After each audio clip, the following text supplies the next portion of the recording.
It happened on a United flight from L.A. to Boston. Federal prosecutors say 45 minutes before landing, a male passenger attempted to open an exit door between first class and coach. When flight attendants confronted the man, he allegedly tried to stab one of them in the neck with a broken spoon. Fellow passengers tackled and subdued the passenger until the plane landed in Boston.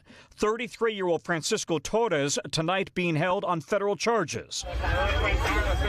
Meanwhile, smoke and panic on Southwest Flight 3923 Sunday.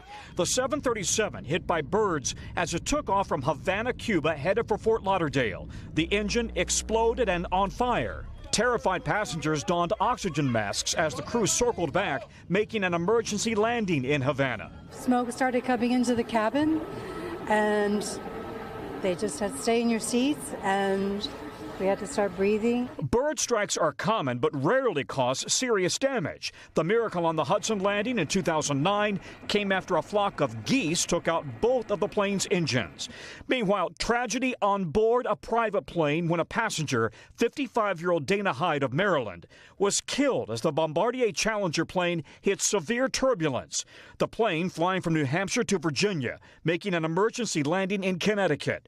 The NTSB says the pilots were dealing with a trim issue at the time, suggesting they may have hit clear air turbulence in a jet stream moving 50 to 100 miles an hour faster than normal. Clear air turbulence is not something that radar shows, so pilots are unable to see it in advance. Every year, passengers and crew members suffer head lacerations, broken bones, and bruises in severe turbulence. This is exactly why we tell you to wear your seatbelt, because if you're not wearing your seatbelt when severe turbulence like this happens, it can actually be deadly.